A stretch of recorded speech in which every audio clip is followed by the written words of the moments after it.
شاهدنا المنتخب هذا من مباراه الى مباراه كيف ارتفع مستواه من مباراه الى مباراه ثانيه. كل ما لعب لاعبين المباراه تحس انه هناك تطور ملحوظ فنيا وتكتيكيا، حتى داخل الملعب تكتيك اللاعبين مميز. شكرا لجميع اللاعبين. انا لا اريد ان اتكلم عن لاعب واترك لاعب، لكن للامانه هناك بعض اللاعبين اللي لفت انتباهي. اكرم عبد الكريم لاعب مميز في خط الظهر، قدم تصفيات رائعه. ايضا اتفق مع الاستاذ بشير حول عبد الرحمن رمزي، لاعب مميز وبالذات في مباراه اليوم كان نجم المباراه بشكل واضح. احمد الجليدي كظهير عصري يذكرنا بايام الكابتن انور السروري الذي نوجه له التحيه. جميع اللاعبين كانوا مميزين. ايضا الظهير الايسر عبدو علي ولاعبين المقدمه ابناء الفقيه.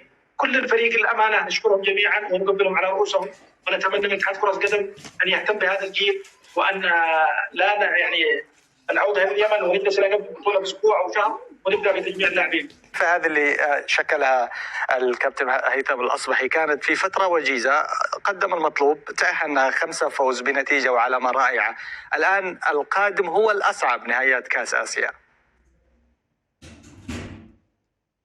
نعم، طبيعة النهائيات تختلف كثير عن التصفيات، من حيث نوعية الخصوم وظروف المواجهة، وكذلك طبيعة الاستحقاق. يعني يتواجد هناك نخبة آسيا على مستوى فئة الناشئين، والكل يبحث عن المجد، عن التواجد في نهائيات كأس العالم.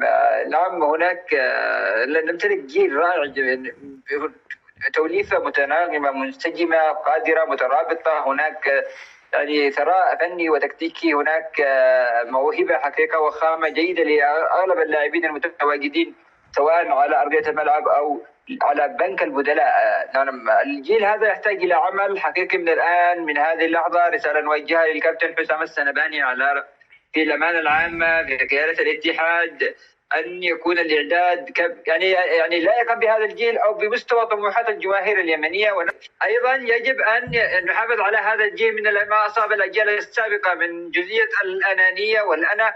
نعم، هذا الجيل لن ينتصر إلا بالمنظومة، ولن ينتصر إلا ككتلة واحدة، ولن ينتصر باسم واحد أو بلاعب واحد فقط. هناك نوع من التكامل. نتمنى أن يستمر ما شاهدناه في هذه التصفيات، وأن يتطور وأن يتحسن المنتخب، وأن نراه بصورة أفضل في الاستحقاقات القادمة إن شاء الله. أنت تتحدث عن جزئية المواهب، وهذه يعني يقينا المواهب موجودة، فبالتالي أنت المواهب هذه تحتاج إلى مشروع، والمشروع يحتاج إلى عمل وتخطيط استراتيجي بعيدا عن العشوائية. ما ينفعش من اليوم إلى قبل التصفيات بعد 6 شهور نشوف قبلها بشهر تعالوا جمعوا اللاعبين تعالوا ندخل نلعب في تصفيات النهائية. لا، احنا في حاجه الى رزنامه واضحه. اتمنى ان تصل رسالتي الى الاخ امين عام اتحاد كره القدم الاستاذ حسام السنباني بانه يجب اعداد مشروع لهؤلاء اللاعبين عبر معسكرين 3 حتى التصفيات النهائيه، لانه المستوى التنافسي في بطولات كاس اسيا يختلف اختلاف كلي عن المستوى في التصفيات.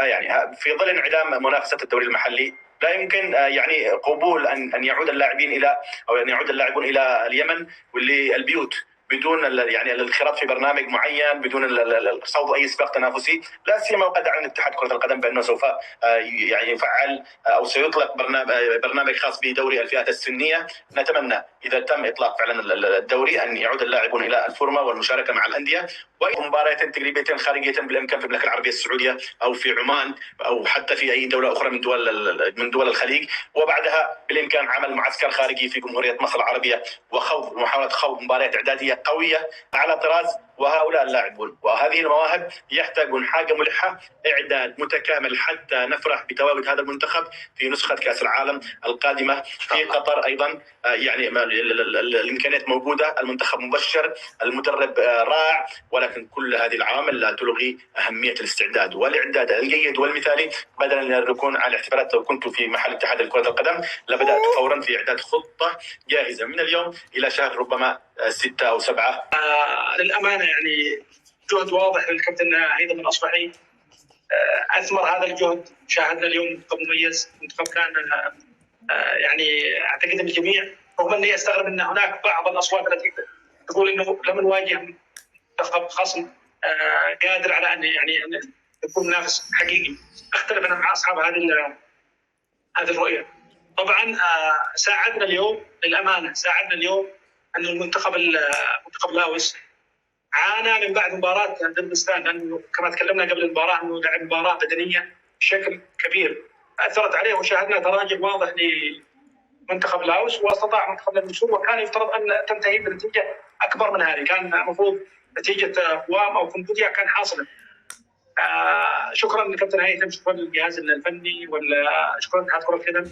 نتمنى اليوم على اتحاد كره القدم ان يبدا عملنا اليوم بعد التاهل، طوينا صفحه التصفيات، نبدا الان في الاعداد. شاهدنا المنتخب هذا من مباراه الى مباراه